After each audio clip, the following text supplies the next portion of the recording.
the first thing on my list of the 10 reasons you just may want to get your motorcycle license and ride an old Harley is just the feeling of wind in your face.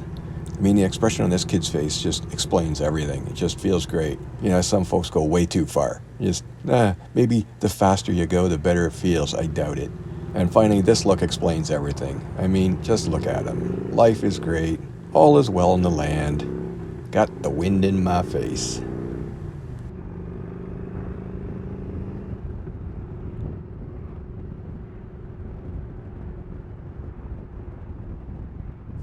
So the second reason I'd recommend getting a bike and riding is just the combination of your other senses, your sight, the sounds, and your sense of smell.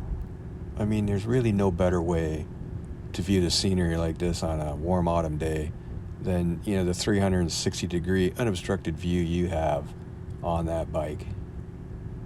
Then you have the sound of the wind blowing past your ears, and mixed with that unmistakable roar of the Harley Davidson exhaust note.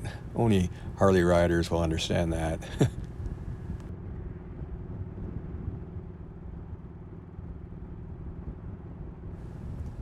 Now, the third thing I want to talk about is the cost savings over other hobbies. You know, I'd really love to drive my old hot rod around every day, but, you know, at 8 or 9 miles to the gallon, it's just not practical. Oh, sure, it's kind of expensive to buy the Harley initially. You know, it's going to cost you like $5,000 to get an entry-level Sportster. You know, maybe $7,000 to $9,000 for a mid-sized Softail or a Dyna, and you know, $10,000 and up by the time you've got a good, reliable, full-size bike like a Road King or a Street Glide. And by new, you're into like $20,000 to $40,000 range. That's nowhere near my financial ability, so it's not within the scope of this video. So let's say you find a decent bike for around $6,000. General maintenance is pretty cheap compared to other hobbies. You know, every time I need a tire or something, I just remind myself that I'm glad I didn't take up stock car racing or, you know, big boats or something. Relatively speaking, the bike hobby is pretty affordable. Especially if you can wrench on it yourself. And how do you even do it?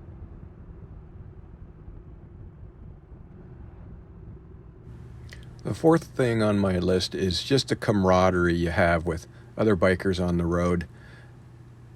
First thing you're going to notice when you get your license and get out there is every other bike coming the other way is going to give you a wave. Now, I know the Jeep guys have their thing, and vintage car guys do too, but there's no bond tighter than bikers. You know, the adventure bike riders will typically give you a wave like, you know, they're in a parade or something. The crotch rocket crew will typically throw a hand low and flat, and the V-twin Harley guys will throw 2 fingers low. And for all riders, any wave that happens at all is really just a salute or an acknowledgement that, yeah, you get it too, bro.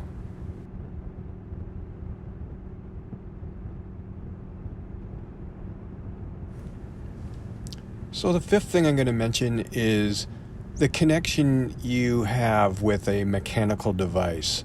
You know, when I got my license back in the late 70s, you know, the cars we cruised around in were old muscle cars left over from the 60s, and most of them didn't even have power steering or power brakes. I think the first 3 cars I owned were all manual transmissions. You really did drive those cars. You jump forward to today, and you know, technology has cars that are so easy to drive, you know, they're practically driving themselves. Oh wait, some do drive themselves, but a lot of us still like the feeling of operating a mechanical device. We like having control of what gear we're in. We like operating the clutch and matching the throttle to it and going up through the gears. Riding an old Harley checks all those boxes.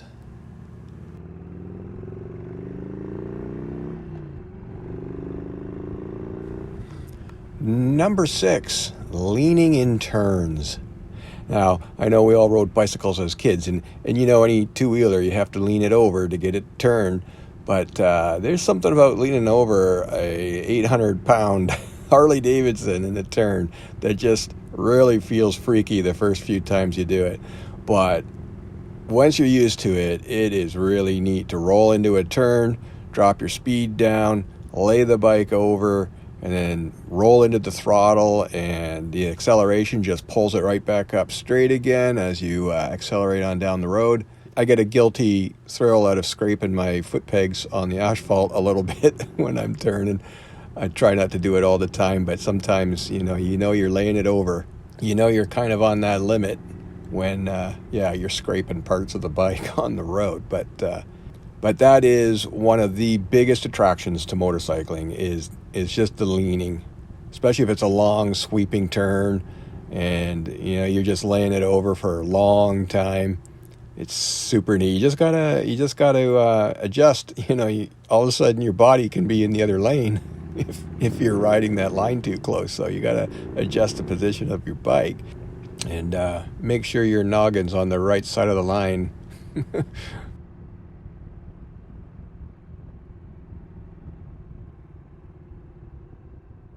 So number 7 is something that most people probably don't think about until they actually start riding, but it is a really good form of exercise.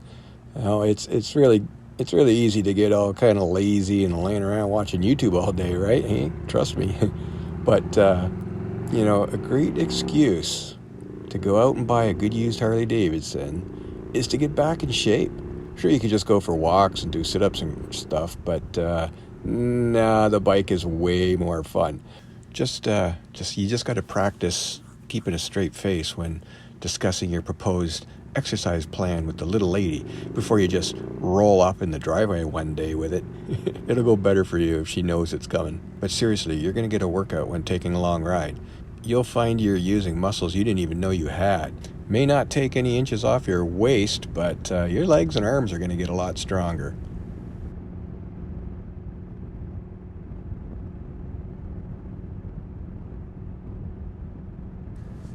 So number 8 is mental awareness. There's nothing like a good long bike ride to clear your head and make you focus. Your brain will be constantly processing data and making split-second decisions every bit of your ride. Sure, you can get the same effect from video games, I suppose, but combined with all the other things I've mentioned, getting out on the open road is way more satisfying.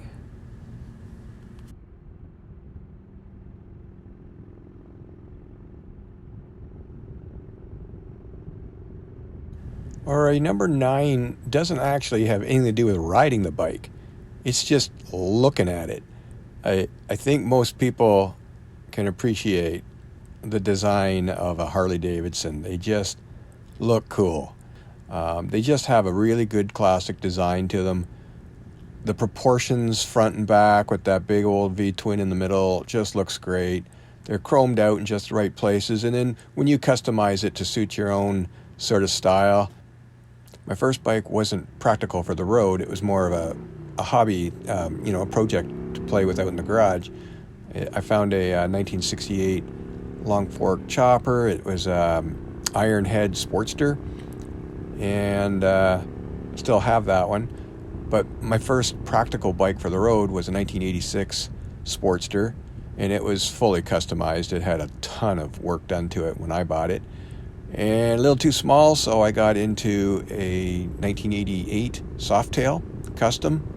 Very fast bike that had a lot of engine work done, and I thought it looked great. And then eventually, though, I just got old and needed a comfortable ride, and the Road King is the bike for me. Not too much custom on it, just, a 12-inch riser handlebars, and really that's about it. But I still think it looks cool. I think this the look of all of those bikes is why I bought them and ultimately sold them. I can't have everything, but now I'm down to just a chopper and my Road King, and that's fine. The top of my top 10 list is the cool factor. Yeah, I know I've been saying cool all the way through this whole video, but really I haven't wrapped it up into one big kind of cool description. And there is just, you just know cool when you see it. If you grew up in the Happy Days era and watched Fonzie, you knew he was all about cool. And there's no doubt about it, riding a Harley Davidson is that. very cool. Now, I took it a little bit to the extreme. Well, how about joining a motorcycle club? So, Harley only motorcycle club. I won't mention the name. And I eventually worked my way up to president in that club for 4 years. And there's really nothing cooler than leading a pack of loud Harleys, you know.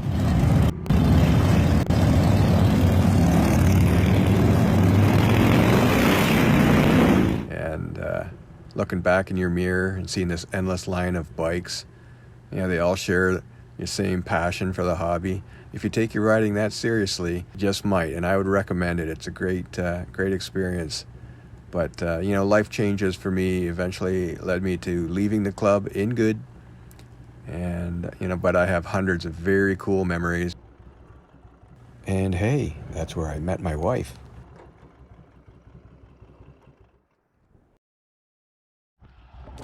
All right, that's 10 reasons to ride. I'm going to give you one really good reason not to now. Everybody that rides knows there's some element of danger to it. And if you're not ready to accept that, then don't ride, because things can happen. We know they can. All you can do is improve your odds. Be a good rider. Look for little escape routes. Just watch what other cars are doing all the time. Check your mirrors constantly. Know what's behind you just as much as in front of you. And enjoy the ride. But but let's face it, there is some danger to it. And here's an example. All right, you're probably looking at these big transport trucks here on the highway, just entering the 401 on the west side of Kitchener and heading east towards Toronto, and you're thinking, oh yeah, my example's going to have something to do with those, right? Well, no, not at all. I had no problem accelerating past these trucks and getting in without, you know, having to slow down, worry about a car behind me running up the back of me, or getting in between the trucks. There was lots of on-ramp there. That's one great thing about these bikes is you can get a lot of speed built up really quick and, you know, merge safely. I would make more mistakes if I was driving slow. There's construction all over the 401 all the time, and it does make for its own challenges because, you know, cars are kind of jockeying back and forth looking for the best lane. But that's also not an issue here. Well, technically it will be. If we keep, first of all, this car beside me, I'm trying to stay out of his blind spot, and so I would speed up, but I can't go too fast because there's a car in front of me. I need to keep space, so then he speeds up. Now I'm back in his blind spot, so I'm just watching. I'm just going to lay back here and just watch for a blinker just to see if he's, oh, there he goes. He's just taking off the highway. So all that was for naught. Gives me a chance to fix my mirror there real quick, shake it out. And I'm about to go through the busiest section in Kitchener on the 401. Now the overpass ahead here is Highway 8, which is going to dump out onto the 401. Usually that is just a terribly busy little ordeal to go through here. I think it ends up being 5 lanes wide of cars just all jockeying for different positions. But I see now they've improved it. The on-ramp stretches way down, further down the highway, but I'm staying in the left lane anyway. That's the place to be. And I'm just going to follow the car in front of me. That's who I got my eyes on. So the left lane is moving along faster than I am, so it's my duty to get out of the fast lane in case someone behind me wants to go faster than I am. So I'm just going to carve it to the right here a little bit and move over a lane. And then, you know, I'm going by that truck too, so I think I'll go by into the next lane yet. There's just no cars in front of me, so that's good. But it doesn't take long for me to catch up to someone in this lane. So I'm gonna just deke back to the left here. I'm using my blinker every time. And then I see a dump truck up in front of me. I don't like following dump trucks because they tend to drop stones and stuff. So I'm gonna get back in that left lane where I was originally and just follow this white car. A little close to him here, so I'm watching carefully everything this white car does. And you know, all of a sudden something weird just happened right there, and I wasn't really sure what it was. Something to do with that dump truck. I'm looking back and I'm like, well, what was that all about? Yeah. So let's take a look at this. So I get over the left lane. Now, one thing you're never ever going to do on the 401 is just slam on your brakes. like there he does. He just did. He slammed on his brakes and threw on his blinker. Now I'm watching the car in front of me because his brake lights came on, grabs my attention. And it wasn't until I actually saw this video that I noticed the dump truck quick threw his blinker on. On the 401, you just can't do that. Everything has to be well planned in advance. But he did it because there was his on-ramp into that construction zone, and he was going to take it really, really dangerously. So let's go back here to speed. We'll run it by one more time. This is how fast things can happen. So the car beside me is leaning pretty hard into my lane. I noticed that, and the dump truck is, what's he doing? And he carves right across the lane behind me. He actually smokes the tires a little bit, hitting the brakes. And I don't really know what happened back there, but I'm just heading on down the road. This is the east edge of Kitchener now, and it thins out better up here. Get out of this lane. But it can be kind of hairy. You know, these things pop up all the time, and you just, you know, if you're not comfortable with these scenarios, I suppose if he had jumped in my lane, I could have booked it down that construction lane and saved myself. I don't know. Maybe it's not as big a deal as I thought. Maybe he saw me in his mirror and he knew I was going to go by, like he's waiting for me to go by, and maybe he had it all figured out. I don't know, but I don't think he did. I think that was the stupidest thing I'd seen this entire trip from London to Toronto. And I see a lot of stupid stuff all the time, but yeah, that was dumb. Okay, so there you go. There's my top 10 reasons why I like to ride, and my one big reason why I maybe recommend you think twice about doing it yourself. But if you just want to see the good stuff, maybe replay the first 2/3 of this video and take it all in.